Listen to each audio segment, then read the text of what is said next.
Fnord, this is Discordium Pope Waste broadcasting, and if you can hear this, then you're a Pope as well. Now we're investigating the Draco bloodline that is within the Windsor family. That's the Royal Windsors of England. So, what has this guy got to do with this guy? Taking for a moment that they both belong to these guys, let's have a look at the family tree of the Kerry and the Bush families. Here it is, stretching out in front of us. Generation after generation of fat cats, senators, representatives and politicians.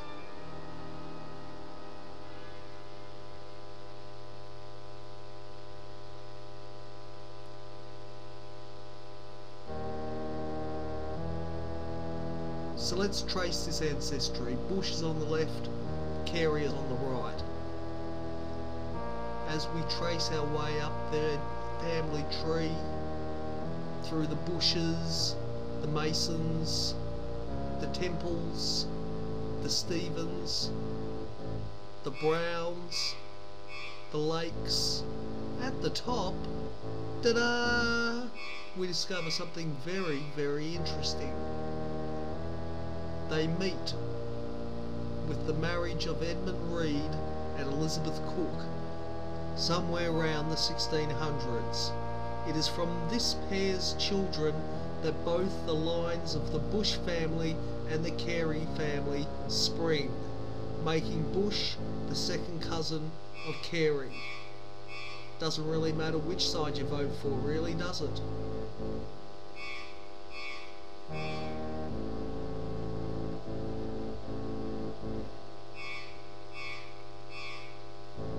Now what has this guy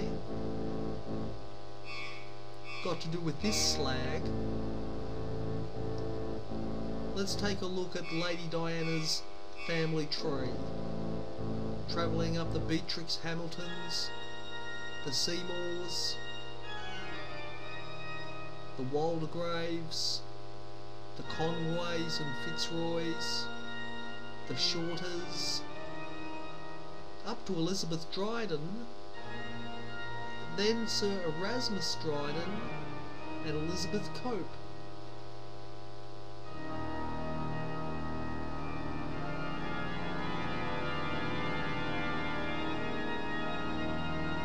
Elizabeth Cope, born sometime in the 1530s, was married to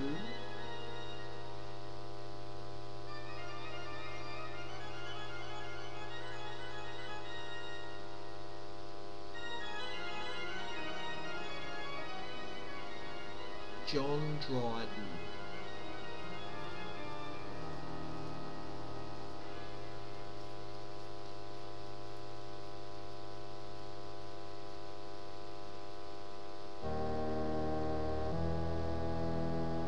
If John Dryden sounds familiar, if we follow his family tree downwards, past the Rucks and the Lillys, to the Howards,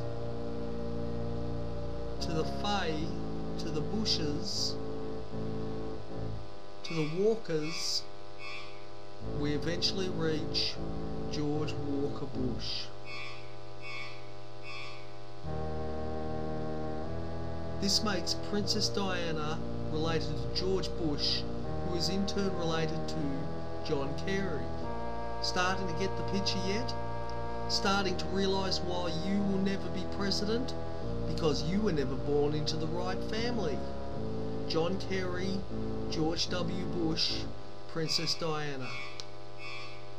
All related.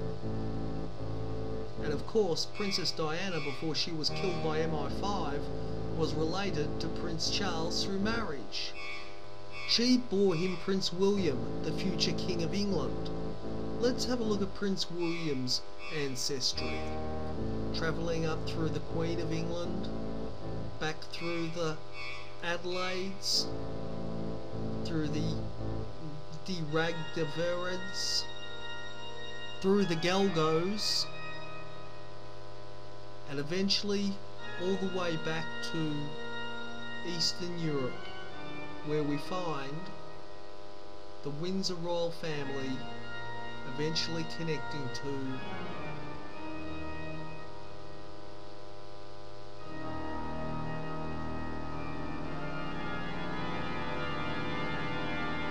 Vlad Dracula, or Count Dracula.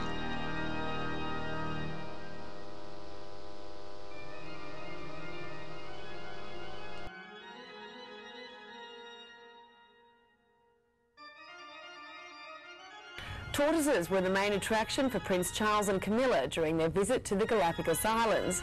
On the latest leg of his South American tour, the Prince spoke out about his environmental concerns for the region. There is a new addition to the royal family, a 2-year-old baby tortoise who can now call the Prince of Wales and the Duchess of Cornwall his godparents. They named him William, but as the Prince explained, there's one small problem. And of course, I don't really know apparently which sex it is, so that's interesting. I shall get into terrible trouble. But anyway, I think it would be quite fun. I said if it turns out not to be, a boy can become Wilhelmina instead. One day, little William will grow up to be like these giant tortoises. Desperate efforts to mate him have so far proved unsuccessful. Prince Charles is following in the footsteps of his father, the Duke of Edinburgh, who visited the Galapagos Islands more than 40 years ago. Perhaps one day William will keep up the family tradition